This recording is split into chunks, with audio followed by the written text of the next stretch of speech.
El Priorato de los Caballeros de la Orden de San Juan de Jerusalén es la primera iglesia construida en Valencia, tras la catedral. Su fundación se debe a la concesión, realizada por el rey Jaime I en la época de la conquista de Valencia, al caballero sanjuanista Hugo de Folcalquier, lugarteniente del maestre de su orden en la Corona de Aragón, de unos terrenos junto a la Puerta de la Serea, para establecer allí esta sede prioral.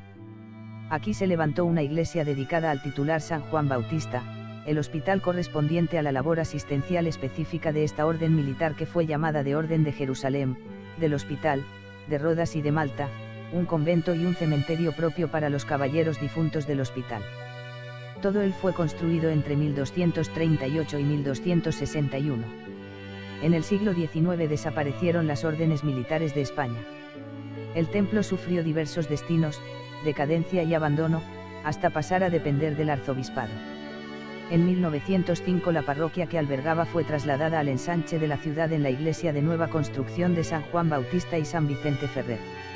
Saqueada en 1936, el estado del edificio era tal que llegó a pensarse en derribarla. El académico de historia don Elías Tormo, atendiendo a la petición del barón de San Petrillo y otros valencianos ilustres, lo impidió y en 1943 fue declarado monumento histórico artístico. En 1967 el Opus Dei se hizo cargo del templo y comenzó un ambicioso plan de rehabilitación y excavación que a fecha de hoy todavía continúa.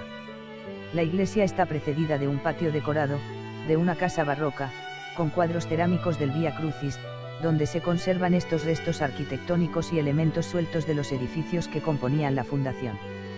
Junto a este patio se levanta la pequeña torre campanario de la primera mitad del siglo XVII y a él se abre la portada lateral de la iglesia compuesta por un medio punto liso con su alfiz, coronado por un bello ventanal trazado en ojiva equilátera cuyo centro no coincide con el de la puerta, y que lleva como tracería el delicado diseño de una cruz de Malta. Otra portada similar y con composición simétrica al otro lado de la nave, da paso a ciertos restos del convento y a los arcosolios del cementerio de los frailes.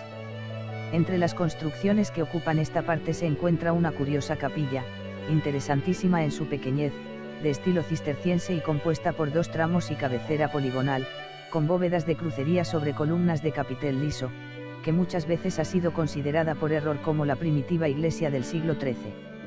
La verdadera iglesia es de nave única, que ocupa una superficie de 36 metros de longitud por 19 metros de anchura y está compuesta por una bóveda apuntada complementería de piedra sobre gruesos fajones que se apoyan en ménsulas, y una cabecera poligonal de 5 lados techada con crucería, donde se encuentra el presbiterio.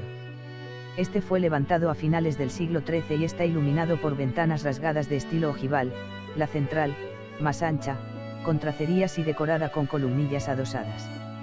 Sobre los nervios de piedra, las bóvedas son de ladrillo a tizón y en sus paramentos extremos, son obra posterior, del siglo XIV, dos altas capillas que perforan los muros con arquivoltas ojivales y se desarrollan entre los contrafuertes. Las capillas laterales son la mayor parte a modo de grandes arcosolios que se abren a la nave por ojivas cistercienses sobre columnillas adosadas, protegidas por un alfiz moldurado.